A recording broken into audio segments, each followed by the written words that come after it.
What's going on, guys? JPS back for another video, and today we're going to be reacting to Sacha Baron Cohen reliving times he went too far. And this is a clip from the Jonathon Ross show.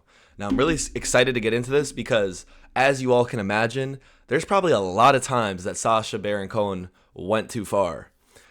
He was in Borat, which that movie is just insane. It really is one of a kind. He was in The Dictator. I've reacted to him doing his Ali G character or whatever that is. Like, this guy is just kind of insane. So I'm excited to hear some of these stories. This is we're getting into the Jonathon Ross show, which I like quite a lot based off of a few other clips we've seen. And yeah, guys, make sure you consider joining the Patreon. First link in the description for full reactions to British TV shows and movies. With that being said, let's get right into this. Now, I think this is going to be quite an interesting interview because I've spoken to him in character before when he was Ali G. I've chatted to him as Borat, which was hugely memorable and terrifying, but I've never actually interviewed him when he was being himself. So this is a first for both of us. Will you please welcome the very gifted Mr. Sacha Baron Cohen?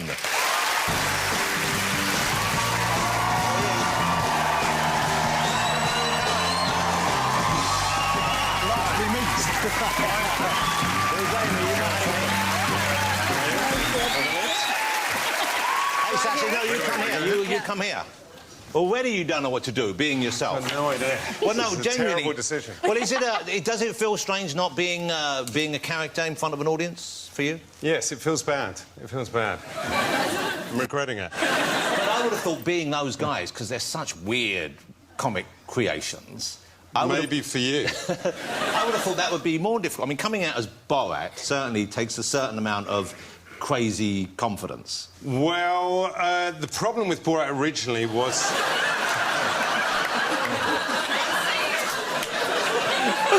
I right, ladies? Am I right?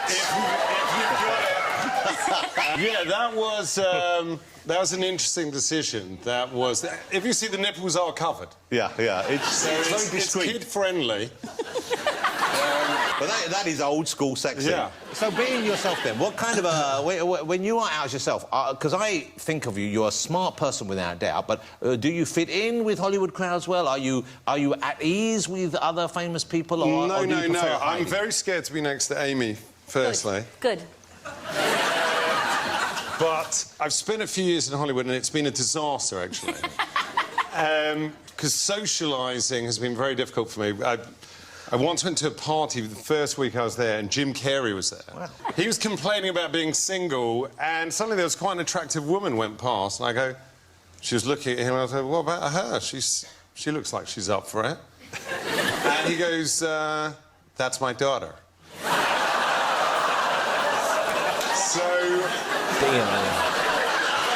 So basically, I don't go out in Hollywood. There are about 20 more of these. There are. But let's talk about your Ali G was your first kind of really successful creation. Yes. Now, when he was first created, he wasn't even called Ali G, was he? I believe it was just a generic term you had for him. Yeah. Well, there's. I'm sorry, guys. That outfit is just...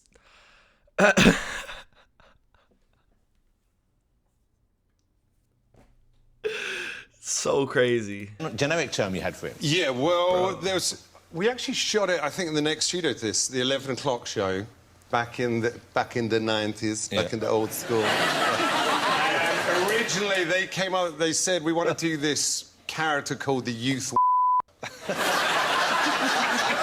I actually never thought Ali G was but although he did play with his beast. And so I came back, I said, what about this character, you know, and came up with the name Ali G. Yeah. So if you were talking to some very important upper-class person, they'd think that he could actually be that thick. Yeah. So we were playing to their prejudices. But I guess at some psychological levels. It wasn't just big knob jokes. Yeah. But I guess at the same time as well, you were relying on and playing off of what is, especially in this country, a certain innate politeness. Yeah, well, it would happen in America as well, you know. So what I'd do is I'd go into the room and someone like Pat Buchanan, he was a Republican presidential candidate. Yes. You would know him, Amy. Yes. This is for you. So in America, you know, they were even more polite. So someone like Pat Buchanan, the idea was I'd try and convince him that I was an idiot before the cameras were rolling. Yeah. So I go, yo, you know, it's wicked to be here. And I go, you know, so where is we? And he goes, we're in Washington, D.C. We're in Washington, D.C. And I go, yo, is that near America? And he'd say, he'd go, yeah, that is America. I go, wicked. Oh, wicked. It's great to be in America because, you know, in a few weeks I was hoping to go to the USA. He'd say, no, the USA and America are the same thing. You know what's funny about that? Like, pretending to be dumb like that? The people who actually believe that, you're not joking, are literally more daft than the character you're trying to be who's dumb, in my opinion. Because, like, bro, no way he's playing you like that. Like, saying stuff like that and you really believe that? I'm sure they did, though. I'm sure they did. That is just so brilliant. And I go, all right, let's agree to disagree. You know, you say tomato, I say potato, you know. Let's bring this up. But yes, so that, you know, when I'd come in as Borat, the first thing I'd do is I go, hello, nice to meet you. I go, can I please make a shit? The assumption was if someone's coming into your house and they're asking to take a shit, you feel sorry for them. Yeah. I know you got quite a lot of flack from Kazakhstan itself. Yeah, they got very upset because I hosted the MTV Awards as Borat. Yeah. And I pretended that their Prime Minister, Premier Nazarbayev, came on. I go, no, Premier Nazarbayev. And I got on my knees and I kissed his crotch. Yeah. And they got very, very angry and they decided, we are going to show this is not our Prime Minister. Our Prime Minister did not go on to MTV Awards and get oral relief from Borat. So they ended up spending about $30 million in a campaign to prove that they were the real Kazakhstan. And that Borat was not. Yeah, but meanwhile, what I decided to do was they got so angry that their Prime Minister, Premier Nazarbayev, actually flew to Washington to complain to the American president. So I heard he was coming, so I thought, bugger this, I'm going to Washington. So I found out the half-an-hour window where he was going to be outside the Kazakh embassy and in the White House. And at that point, I decided to throw a press conference outside the Kazakh embassy, pretending to be the real Kazakhstan. You know, I want to say this is Sacha Cohen, this Jew comedian is not a real Kazakh. He is controlling the media. But what strikes me is... Bro, that's such an insane thing to do. Also, I love how he started this interview and he said he was just going to, like, not be any of these characters and how boring that is. And now, like, half the time he's just talking in character, which I love. And I think that Borat voice, like that, it just never gets old, guys. It really doesn't. Also, Jonathon Ross, this guy might have the strongest Cockney accent I've ever heard. I don't know. Let me know. Still, what you're doing, actually, although very, very funny, is also quite dangerous, I'd have thought. There must have been, I mean, they take that seriously. You must at times feel like maybe it could go too far. Maybe you would be in actual danger. Yes, well, there were some times, you know, where things got a little hairy. No pun intended. No. I'm above that. That was a pun in English. Oh, I see, yeah. Thank you. We wouldn't laugh there either. Yeah.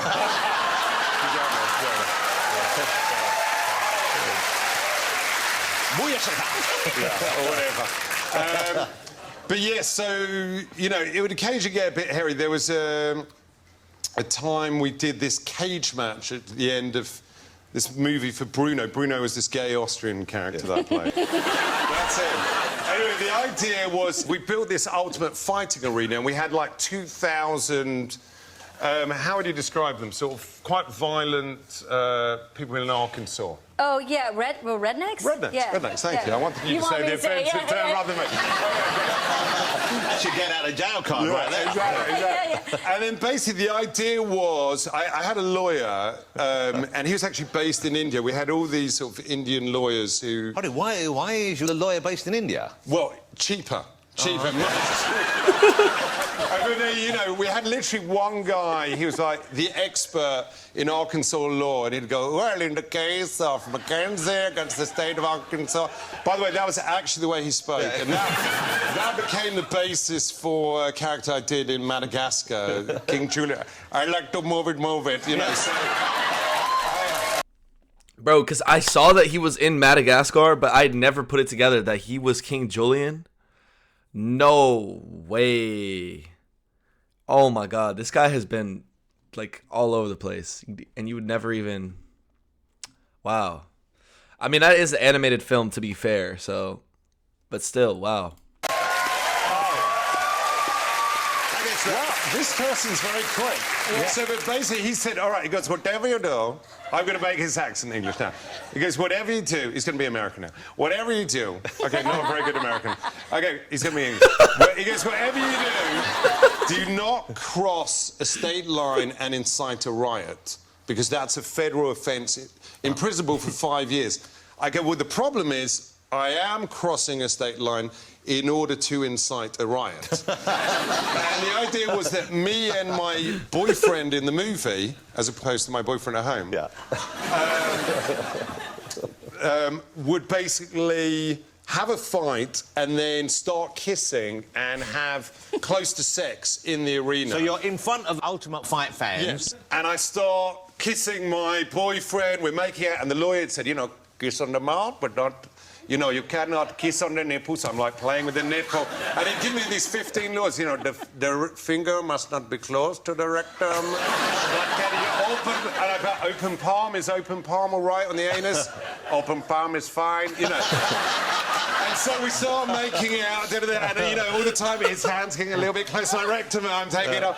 And then basically these guys started throwing these metal chairs in, and I'm lying with him on the floor, and I'm thinking, I see the first chair land, and I'm thinking, if I lie on my back, I can move him from side to side and touch the chairs. I go, this is easy. But, yeah, got out of there. All right, let's talk about your new character, Nobby. He stars in the film Grimsby. It opens on the 24th of February. I've seen it. It's very funny. Bro, Tell us like, about him. why is every one of his characters something like this, bro? I don't think I've ever been able to take this guy serious. Like, even in this interview right now, but I love him for that. But, like, dude, I cannot take him serious for a single second. He's just such a clown. Oh, my God. Him and who he is and where he comes from. Well, the idea was, you know, to have a kind of James Bond character, and we thought who would be his ideal brother. And we thought this bloke in the underpants. And anyway, he's from Grimsby. And I spent a bit of time up in Grimsby and up in the north of England. Originally, he was meant to be a kind of football hooligan. In the end, it turned out not to be. But I went to a pub in Grimsby, one of the local pubs there, and a bloke comes up and he goes, "Wait a minute, He goes, you're f***ing Sacha Baron Cohen." Right, sorry, the accent is totally wrong. So he goes, "You're fucking Sacha Baron Cohen." I go, "No, I'm not. I'm really not." He goes, "It is. It's f***ing Ali G. It's Ali G." I go, I'm not. I'm really not." He goes, "It is. You're f***ing Sacha Baron Cohen." I go, "Listen, OK, be quiet. I am Sacha Baron Cohen. Just please keep quiet." He goes, "You're not f***ing Sacha Baron Cohen." "Why is Sacha Baron Cohen in our pub?" I go, "You're right, I'm not Sacha Baron Cohen." I go, I'm not. You're actually right, I'm not Sacha Baron Cohen. He goes, "Yes, you are. It's LEG." I go, okay. I am, but let's keep it quiet. I'm Sacha Baron Cohen. "No, you're I went on for about an hour. This guy, I asked him, I said, "What do you do?" He goes, I'm a Neil Diamond impersonator. "Name any song." I said, "Sweet Caroline." He goes, "How does it start?"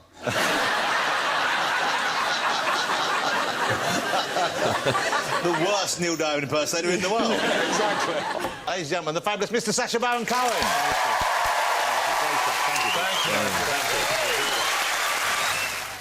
Hey, big shout out to Sacha Baron Cohen. If you guys have some more of his works in the comments that I should check out, I've told you guys the main things I've seen. It's like 3 things, right?